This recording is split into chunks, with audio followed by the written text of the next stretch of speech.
여러분 잘 아시겠지만 우리 18세기 독일, 옛날에는 프로이센이라고 했는데 그 지역에 살았던 임마누엘 칸트라는 유명한 사상가가 있습니다. 오늘 임마누엘에 관해 설교하려다 보니 이분 이름이 대번 이렇게 생각이 나서 옛날 기억을 좀 떠올려 보았는데요.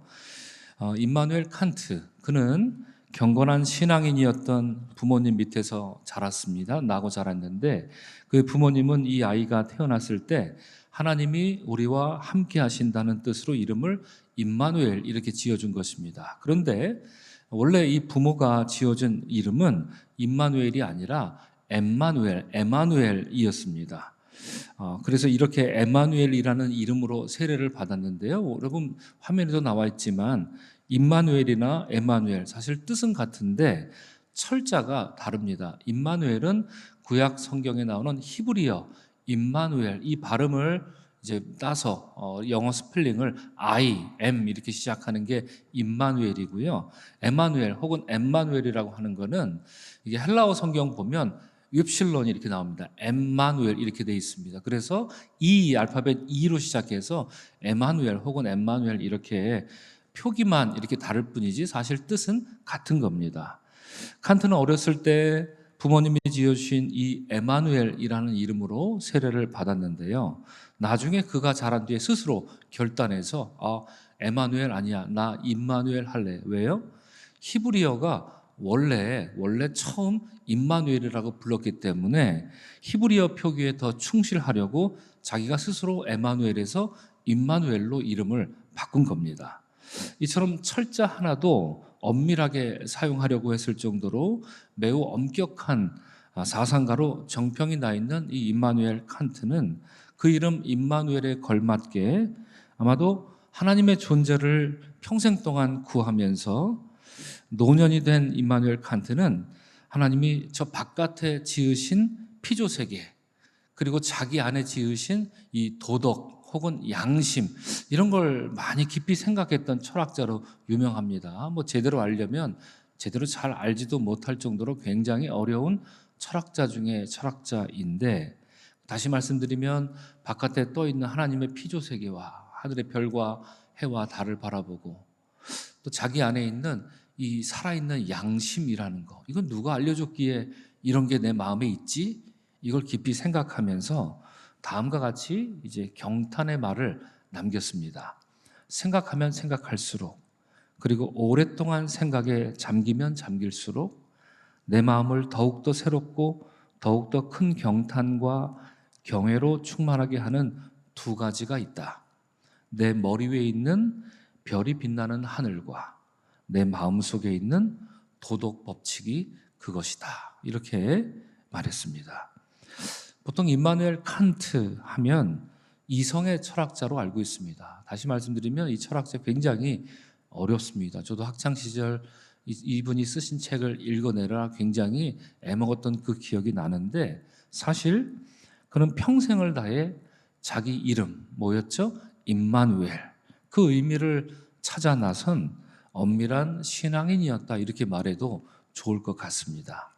하나님이 우리와 함께 하신다는 것은 그만큼 좋은 일이고요, 가치 있는 일이기 때문입니다.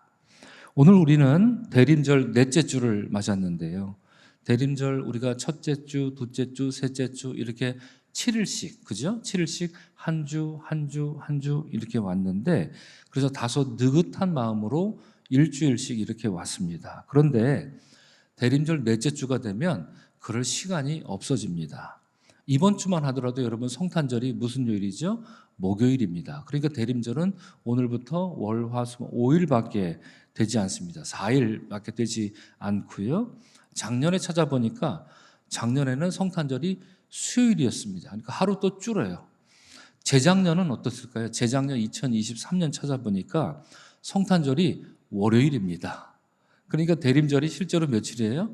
하루예요.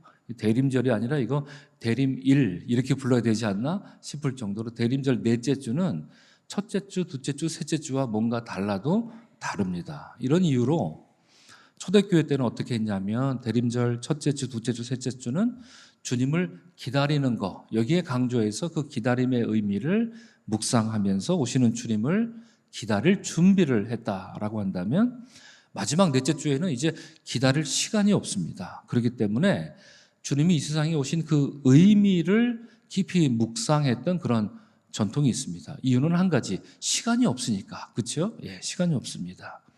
오늘 주님이 우리에게 주신 본문 말씀 보면 선지자 이사야의 입술을 통해서 임마누엘의 그 의미를 우리에게 들려주고 있습니다.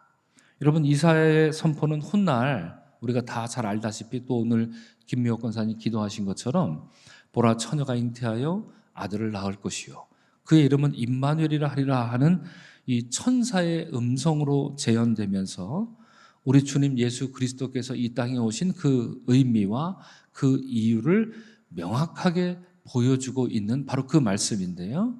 이런 점에서 저는 오늘 여러분과 함께 임마누엘로 산다는 것에 대하여 라는 제목으로 은혜를 나누고자 합니다. 앞서도 말씀드렸지만 임마누엘로 사는 것, 이거 참 좋은 일입니다. 그렇죠? 여러분, 임마누엘로 살면 참 좋겠죠? 그죠? 그러시다면 고개를 한번 끄덕끄덕 이렇게, 네, 감사합니다.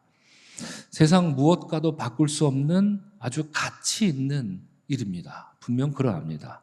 그런데 오늘 본문 말씀 나누기도 하겠습니다만 임마누엘 사는 거, 그거 어쩌면 아주 무서운 일이고요. 신앙인에게 있어서 가장 어려운 일이 그 일일지도 모르겠습니다. 짧은 시간이 되겠지만 오늘 본문 말씀을 통해서 임마누엘로 우리에게 오시는 주님을 우리 모두가 온전히 맞이하고요. 우리와 함께 하시고자 오시는 주님을 정말로 온전히 맞이하고자 다짐하고 또 결단하는 이 시간이 되기를 소망합니다. 오늘 본문 이사야 7장에 나오는 이 남유다의 아하스 왕, 이 악명 높은 아하스 왕이죠. 남유다 왕 중에 정말 손꼽히는 이 나쁜 못된 왕, 바로 아하스, 바로 그 인물입니다. 최고로 못됐다 이렇게 말하는 사람도 있지요. 그 인생에 있어서 가장 어둡고 추운 밤을 이제 지나고 있습니다.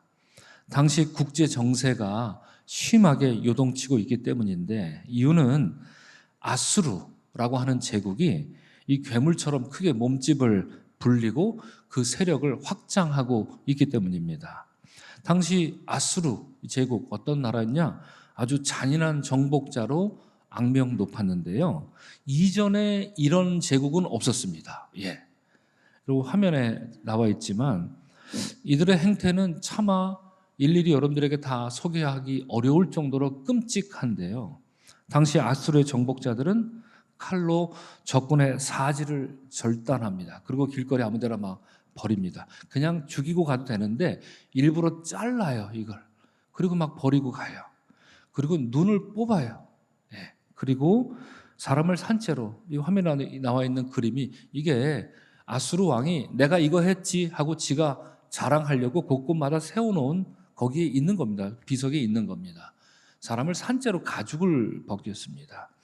또 머리를 사람 잘라서 그거를 도시 주변 나무에다 이렇게 걸어놓습니다. 또 사람을 쇠꽃쟁이 같은 데 이렇게 꽂아가지고 이 도시 주변에 이렇게 아주 제가 지금 설명드리는 것도 좀 민망하고 어렵습니다. 여러분, 듣기에도 좀 그렇죠. 주일 아침부터 무슨 이런 얘기를 다 하시나 싶을 아주 끔찍한 그런 나라, 제국, 바로 아수르입니다. 이렇게 왜 할까요? 아수르는 적들에게 공포심을 불러일으키려고 한 겁니다. 그래서 저항 의지를 꺾으려는 겁니다. 우리한테 까불면 이렇게 된다, 이걸 말하고 싶었던 겁니다. 이처럼 잔인하기로 소문난 아수르 제국은 이제 북쪽을 평정하고 남쪽으로 내려오려고 한다 하는 이 흉흉한 소문이 돌고 있습니다. 그 소문이 돌자 주변 국가들은 모두 겁을 집어먹고 말았는데요. 이럴 때 당시 고대 국가들은 어떻게 하느냐? 보통 큰 나라가 공격해 오면 어떻게 할까요? 작은 나라들이 동맹을 맺습니다. 제가 섬겼던 미국 원주민도 사실 그랬습니다. 미국이 지금 연방 국가인 이유가 원주민 제도를 그대로 갖다 배운 거거든요. 그대로 갖다 쓰고 있는 거거든요. 작은 나라들이 군사 동맹을 맺습니다. 혼자는 감당할 수 없으니까 우리 같이 편먹고 같이 한번 막아보자, 이제 그런 의미가 있는 것이겠죠. 이처럼 오늘 본문 이사야 7장은 아수르 제국의 평창으로 인해서 아람의 르신 왕, 그리고 북이스라엘의 베가 왕, 이 두 나라가, 두 왕이 동맹 맺는 것을 배경으로 하고 있는데요. 이것을 소위 뭐라고 부르느냐? 시리아 에브라임 동맹, 이렇게 부릅니다. TBC 강의를 들으신 분들은 제가 하도 많이 얘기해서 이게 귀에 못이 박힌 분들 많이 계실 겁니다. 자, 하지만 저들은 두 나라만으로 아수르를 상대할 수 없다는 걸 잘 압니다. 둘이 힘을 합쳐도 아수르한테는 안 된다 생각합니다. 아수르는 이제껏 단 한 번도 경험해 보지 못한 아주 무시무시한 그리고 잔인한 강대국이었기 때문입니다. 이에 르신과 베가 왕은 유다의 아하스 왕에게 동맹에 가입하라면서 이제 압박을 가해 오는 겁니다. 그런데 아하스 왕이 요지부동입니다. 같이 동맹을 맺고 같이 아수르를 대항하자 이렇게 말했는데 아수르가 요지부동이 말을 듣지 않습니다. 이 아하스 왕이 보기에 내가 동맹에 가입한다고 해도 아수르에게 우리가 상대가 되지 않는다, 이걸 알았기 때문에 아마도 미리 발을 뺐을 것입니다. 그게 아하스 왕의 행태였습니다. 이미지를 잠깐 보시면 당시 국제 정세가 이렇습니다. 저 북쪽에 아수르 제국이 있고 그 밑에 시리아 혹은 아람 다메섹의 르신 왕이 있고 그 아래쪽으로 북이스라엘 사마리아 그리고 베가 왕이 있고 그 밑에 맨 밑에 초록색 저 코딱지만한 저기가 유다입니다. 아하스 왕이 저기 지금 살고 있습니다. 그래서 르신과 베가 왕, 즉 아람과 북이스라엘이 맺은 동맹을 뭐라고 한다고요? 시리아 에브라임 동맹, 이렇게 부르는 겁니다. 거절하니까 이제 아람과 북이스라엘이 힘을 합쳐서 그러면 요놈 아하스, 우리 그냥 남유다 저거 그냥 밟아버립시다. 둘이 그렇게 얘기를 합니다. 저거 밟아버리고 우리 말 안 듣는 저 아하스 없애버리고 우리 말 잘 듣는 새로 꼭두각시 왕을 하나 세워서 그래서 우리가 세 개의 나라가 이렇게 똘똘 한번 뭉쳐봅시다 라고 이제 공격을 들어온 겁니다. 지금 남유다의 말입니다.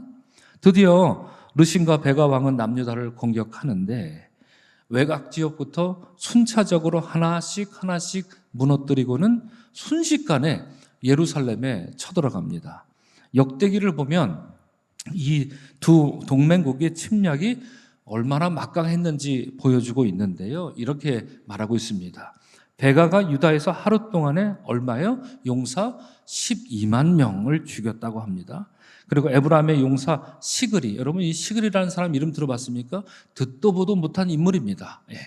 이 에브라임의 용사 한 명이 누굴 죽였느냐? 왕의 아들 마세야를 죽입니다.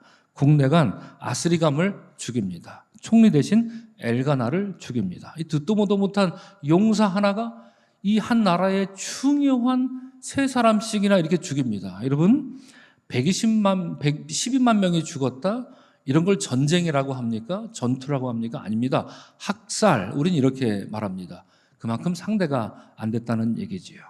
그리고 마세야, 왕실의 왕자가 죽고요. 또 왕궁의 살림살이를 총괄하는 국내관 아스리감, 이런 사람이 죽은 겁니다. 그리고 총리 대신 서열이 몇이죠? 이 나라의 서열 2위입니다. 서열 2위가 듣도 보도 못한 저 이름도 뭡니까? 시그리라는 놈한테 그냥 일순간에 죽어버린 겁니다. 일개 용사에게 한 나라의 중요한 사람들이 다 죽어버린 겁니다. 상황이 이렇게 되자 아하스 왕은 오늘 본문 이사야 여러분 전반부를 살펴보면 숲이 바람에 흔들리는 것 같이 떨면서 공포에 사로잡히게 되는데요. 바로 그때 아하스 왕이 공포에 와들와들 떨고 있을 때 이사야가 아하스에게 갑니다. 그리고 이렇게 말합니다. 우리 다 같이 함께 읽겠습니다. 시작. 너는 삼가며 조용하라. 이들은 연기 나는 두 부직갱이 그루터기에 불과하니 두려워하지 말며 낙심하지 말라. 예언의 말을 전한 겁니다. 이사야가 사람의 말을 전한 건가요? 아니죠. 하나님의 말씀을 전했습니다. 비록 그들의 기세가 하늘을 찌를 듯하지만 저들은 이미 아궁이에 던져진 연기 나는 부직갱이에 불과하다. 지금 이사야가 그런 얘기를 합니다. 그러니 너는 두려워하지 말고 낙심하지 말아라. 이사야가 아하스 왕에게 권면하고 있습니다. 여러분 제가 하도 많이 강조해서 여러분 또 잘 이해하시는 분들 계시겠지만 성경에서 두려워하지 말라. 이거 그냥 즉흥적이고 그냥 뭐 별로 힘알이 없는 그런 위로의 말, 형식적인 권면의 말 이런 거 아닙니다. 성경에 두려워하지 말란 말 많이 나오는 것 같지만 또 생각보다 많이 나오지 않습니다. 두려워하지 말라는 말, 이 위로, 이 권면은 아무에게 주지도 않습니다, 여러분. 믿음의 조상 아브라함에게 주셨고요, 하갈에게 주셨고요. 그 광야에서 아들 이스마엘이 죽어갈 때 하늘을 향해 울부짖을 때 하나님 하갈에게 주신 말씀, 두려워하지 말라, 이 말씀 주셨습니다. 이삭, 야곱, 모세, 여호수아 세어보면 그렇게 많은 사람에게 준 권면의 말씀이 아닙니다. 위로의 말씀이 아닙니다. 그 아까운 위로의 말씀, 그 아까운 언약의 위로의 말씀을 지금 이사야가 누구에게 주는 거죠? 아하스에게 줍니다. 그가 훌륭해서 아닙니다. 앞서 말씀드렸죠. 아하스는 남유다의 손꼽히는 악한 왕입니다. 그러므로 이 절체절명의 상황에서 하나님은 이사야를 통해서 너 아하스야, 너 하나님의 언약 백성이다. 그걸 기억할 수 있겠니? 라고 지금 말씀하고 있는 거죠. 그래서 언약적 위로, 이 아까운, 이거 정말 아무에게나 줄 수 없는 이 아까운 두려워 말라. 이 아까운 언약적 위로를 아하스 따위에게 지금 주고 있는 그런 상황이다. 우리가 이해할 수 있는 것이지요. 자, 이러한 위로의 말에 이어서 오늘 본문 11절에서 이사야는 아하스 왕에게 말합니다. 우리 다 같이 함께 읽겠습니다. 시작. 내 하나님 여호와께 한 징조를 구하되 깊은 데에서든지 높은 데에서든지 구하라, 이렇게 말합니다. 제가 이 제목을 언약적 징조 이렇게 한번 정해 보았는데요. 지금 아하스 왕 어떻습니까? 전후 좌우 어디를 봐도 사면초가입니다. 적들은 너무 강하고 이미 치명적인 패배를 맛봤습니다. 전쟁은 일방적이었습니다. 이런 고립무원의 상황에 놓인 아하스에게 이사야는 먼저 너희 하나님 여호와께 징조를 구하라, 이렇게 말합니다. 한번 따라합니다. 너희 하나님 여호와께 징조를 구하라. 네, 지금 이 고립무원의 상황에서 하나님은 누구의 하나님이 되신다? 여전히 그 하나님은 너의 하나님이 되신다. 지금 이 얘기를 합니다. 여러분 나중에 말씀드리지는 않겠습니다. 한번 본문을 찾아보시죠. 나중에 가면 이사야가 너의 하나님이라고 안 하고 내 하나님 이렇게 이름을 바꿔요. 아하스한테 실망해서. 근데 지금은 너의 하나님 여호와, 하나님 이 고립무원의 상황에 내가 있지만 하나님 지금도 너의 하나님이 되셔. 그걸 말합니다. 하나님은 너와 언약을 맺으셨으니 그 언약의 하나님께 언약적 징조를 구하라. 지금 이렇게 아주 간청을 하며 말합니다. 이어서 이사야는 그 징조를 어디서 구하느냐? 깊은 데, 높은 데서 구하라고 합니다. 여러분, 깊은 데 그리고 높은 데는 하나님만 통치하시는 곳입니다. 그렇죠? 예. 동서남북은 저마다 제 왕들이 제각각 통치하는 곳입니다. 그런데 성경에서 깊은 곳 그리고 높은 곳, 여기는 왕들이, 세상의 왕들이 감히 넘볼 수 없는 곳입니다. 거기는 하나님만 통치하시는 초자연적인 곳입니다. 그래서 그 언약적 징조는 전후 좌우나 동서남북에서 오는 게 아니라 하나님이 친히 저 위로부터 내려줄 것이니 그 하나님을 의지하고 그 하나님께 사인을 보내주십시오, 징조를 보내주십시오 라고 구하라고 이사야가 말하고 있는 것입니다. 하지만 아하스 왕은 이 말을 듣고 아주 실망스러운 대답을 내놓습니다. 12절을 함께 읽겠습니다. 시작. 나는 구하지 아니하겠나이다. 나는 여호와를 시험하지 아니하겠나이다. 이렇게 대답합니다. 이사야 말에 아하스 왕은 오래 생각하지 않은 것 같습니다. 그냥 생각나는 대로, 입에서 튀어나오는 대로 그냥 내뱉듯이 말합니다. 나는 구하지 않겠습니다. 나는 여호와를 시험하지 않겠습니다 라고 말합니다. 하나님을 시험하지 않겠습니다. 여러분 얼핏 들으면 이 말이 얼마나 갸륵하게 기특하게 들립니까? 그렇죠? 우리가 하나님을 시험할 수는 없지 않겠습니까? 만약 그게 내가 어떻게 감히 하나님을 시험할 수 있단 말입니까? 내가 경유하는 하나님을 시험한단 말입니까? 만약에 이런 뜻으로 한 말이라면 아주 기특한 아하스가 분명합니다. 이제 좀 저놈이 철들었나? 이런 생각을 할 수도 있을 것 같습니다. 하지만 아하스가 이렇게 말한 것은 이유가 있었습니다. 그는 이미 잔꾀를 부렸죠. 그는 이미 딴 마음을 먹었기 때문입니다. 오늘 이사야 본문엔 나오지 않습니다만 제가 여러분들에게만 살짝 알려드리겠습니다. 열왕기 하에 이때 아하스 왕이 품고 있던 생각에 대해서 다음과 같이 고발하고 있습니다. 우리 본문을 화면을 보시고 함께 읽겠습니다. 아하스가 아스루 왕 디글랏 빌레셀에게 사자를 보내 이르시되 나는 왕의 신복이요 왕의 아들이라. 이제 아람 왕과 이스라엘 왕이 나를 치니 청하건대 올라와 그 손에서 나를 구원하소서. 이렇게 말했던 겁니다. 아수르 왕에게 첩자를 보내서 이렇게 말했던 겁니다. 아하스의 본 모습은 이겁니다. 아하스가 그에게 가서 이사야가 그 아하스에게 가서 두려워 말라. 이 아까운 언약적 위로, 언약적 권면을 주는 그 시간, 아하스는 이런 인간이었다는 얘기죠.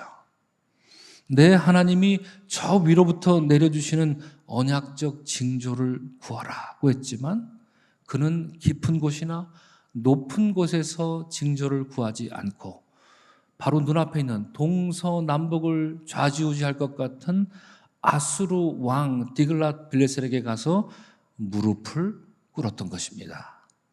하나님을 의지하는 신앙적 결단이 아니라 아수르 왕 따위를 의지하는 인간적 결단을 감행한 거죠.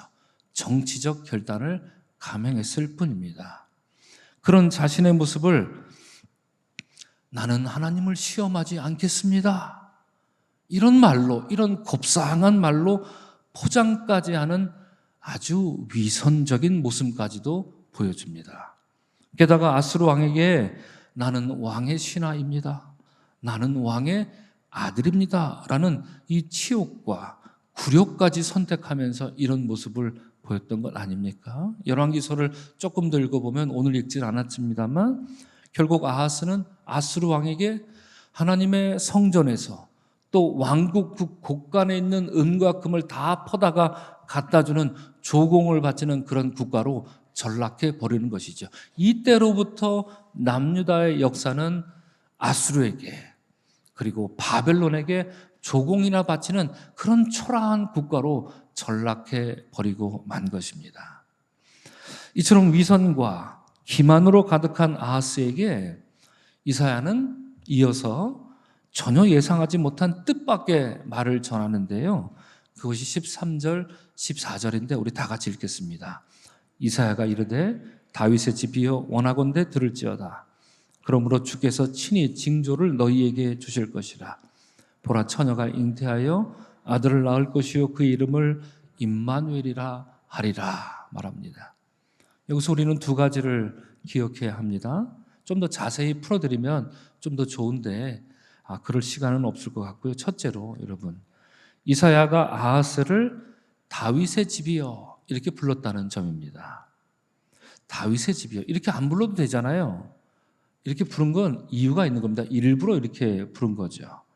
이사야가 그를 언약의 왕 다윗의 이름을 빌려 부른 것은 너는 하나님의 언약 백성인 것을 기억하라는 뜻이겠지요. 하나님의 언약 백성이 두려워 말라는 이 언약의 위로를 믿지 않고 언약의 징조를 구하지 않는 것은 그리고 위로부터 하나님의 언약을 기다리지 않는 것은 이미 살아있어도 죽은 것이다 라는 경고를 하고 있는 겁니다. 다윗, 너는 다윗의 집 사람이라는 것을 잊어서는 안 된다. 그걸 잊는 순간 너는 하나님의 언약 백성이 아니고 너는 살았어도 죽은 것이다. 경고한 것입니다. 둘째로 이사야가 임마누엘을 전했다는 점입니다. 이사야는 말하기를 주께서 친히 징조를 너희에게 주실 것인데 그 일은 처녀가 잉태하여 아들로 태어나는 일로 나타날 것이며 그 아이의 이름은 임마누엘이다. 이렇게 알려줍니다.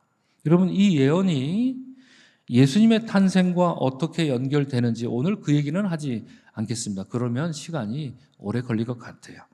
그래서 그 얘기는 금요일 날 머풍금 때 예수님과 연결을 한번 지어보면 좋을 것 같고요. 그걸 떠나서 우린 그걸 모른다고 가정을 합시다. 그럼 지금 이런 상황에서 불신앙과 위선의 탈을 쓰고 있는 아하스 왕에게 이사야가 임마누엘을 전하고 있는 것은 무슨 뜻이 있겠습니까? 하나님이 우리와 함께 계시다는 뜻의 임마누엘은 분명 구원과 소망의 이름이지만 과연 그 이름이 아하스 왕에게도 구원과 소망의 이름으로 들렸을까요? 그렇지 않을 겁니다. 아하스 왕에게 임마누엘은 끔찍합니다. 자신이 아수르 왕에게 사자를 보내서 짜놓은 그 계획을 생각하면 임마누엘은 방해거리만 됩니다. 아하스는 자신의 계획에, 자신의 생각에 하나님이 개입하는 걸 원치 않습니다. 오히려 그에게 임마누엘은 심판의 의미가 있는 것이죠. 대린절 넷째 주를 맞아서 함께 예배하는 사랑하는 성도 여러분, 이러한 아하스의 안타까운 경우를 생각해 볼 때 임마누엘은 여러분과 어떤 의미가 있습니까? 오늘 설교 제목처럼 임마누엘로 산다는 것, 여러분에게 무슨 의미가 있습니까? 임마누엘이 나와 도대체 무슨 상관입니까? 생각해 보니 임마누엘의 주님이 나한테 오시면 안 될 일 참 많습니다. 때때로 임마누엘의 주님이 필요해서 찾을 때도 있지만 그때는 내가 아쉬울 때, 내가 필요할 때, 그럴 때 그렇게 임마누엘의 주님 오시옵소서 기도합니다. 그런데 생각해 보니까 많은 경우 주님이 나와 함께 하시면 거추장스럽습니다. 불편합니다. 뭔가 내가 생각하고 말하고 결정하고 행동할 때 신앙적으로 충분히 기도하고 결정하지 못하고 많은 경우 그냥 나한테 유불리를 따지면서 결정할 때 있지 않습니까? 그리고 내 자존심 앞세우며 고집하고 그럴 때 있지 않습니까? 그때 하나님 옆에 계시면 어떡합니까? 없는 게 낫죠. 아하스가 이 아수르 왕과 은밀한 계획을 세우고 있을 때 하나님 거기 오시면 안 됐던 겁니다. 아하스에겐 말입니다. 그러면서도 아하스 뭐라고 말했습니까? 나는 여호와를 시험하지 않겠다며 아주 그럴싸하게 신앙적 포장을 합니다. 우린 이걸 기만적 행위라고 부릅니다. 그것처럼 여러분, 임마누엘의 주님은 때때로 우리 삶의 방해꾼입니다. 우리 삶의 골칫거리가 될 때가 참 많습니다. 없었으면 이런 생각 들 때가 많습니다. 그러고 보니 정도의 차이는 많이 있지만 우리 삶이 아하스를 참 많이 닮은 것 같습니다. 이런 생각을 하게 됩니다. 저부터 말입니다. 이처럼 주님이 임마누엘로 오시는 것은 아찔한 일입니다. 두려운 일일지도 모릅니다. 주님이 가끔은 모시고 싶은 그런 주님이 분명하지만 거기에는 추호에 또 의심이 없죠? 여러분, 주님 모시고 싶은 주님 맞죠? 우리가 그 정도는 됩니다. 가끔은 말입니다. 그런데 항상 나와 주님이 함께 하신다? 이거 왠지 깨림직하고 두렵습니다. 항상은 아니었으면 좋겠어요. 내가 원할 때만 잠깐 얼굴 비춰주면 그러면 땡큐 할 것 같아요. 항상 나와 함께 하신다? 여러분 생각해 보세요. 정말 우리가 임마누엘의 주님을 간구합니까? 아니에요. 아닙니다. 우린 그렇게 살지 못합니다. 자, 그러나 사랑하는 성도 여러분, 그럼에도 불구하고 그렇기 때문에 우리는 임마누엘의 주님을 맞이해야 합니다. 이런 반드시 그래야 됩니다. 임마누엘의 주님이 내게 오시면 불편합니다. 어색합니다. 그렇더라도 임마누엘의 주님 앞에서 불편하고 어색해야 합니다. 주님 앞에서 불편하고 어색해야 합니다. 그게 맞습니다. 나 편한 대로 살아서는 안 됩니다. 수치스럽더라도 주님 앞에서 수치를 당하는 게 낫습니다. 그렇지 않으면 아하스가 그랬던 것처럼 아수르 왕 앞에서 수치를 당하고 말 것이기 때문입니다. 그리고 그게 수치인 줄도 모르고 딱딱하게 굳어버린 신앙으로 살게 될지도 모르기 때문입니다. 사랑하는 성도 여러분, 마지막으로 웨슬리 목사님에 대한 이야기를 나누고 말씀을 마치고자 합니다. 우리 감리교회를 세우신 웨슬리 목사님은 그 자신에게 부여된 그 힘들고 그 고된 목회의 길을 다 마치고 1791년 3월 2일에 소천하셨죠. 그때 소천하셨을 때 다음과 같은 마지막 말을 유언으로 남기셨습니다. 우리 다 같이 한번 읽겠습니다. 무엇보다도 가장 좋은 것은 하나님이 우리와 함께 계신 것입니다. 이렇게 말했습니다. 사랑하는 성도 여러분, 임마누엘의 길로 가시기 바랍니다. 임마누엘의 주님을 모시고 사시기 바랍니다. 임마누엘을 한번 살아보시기를 권면합니다. 우리 주님은 자비하시고 인애가 많으시고 또 신실하시고 진실하셔서 그분과 함께 하려고 하는 모든 사람의 허물을 덮으시고 위로하십니다. 반드시 그러하십니다. 그리하여 우리도 웨슬리 목사님처럼 우리가 그렇게 훌륭하게 살지 못하겠습니다만 무엇보다 가장 좋은 것은 하나님이 함께 계신 것입니다.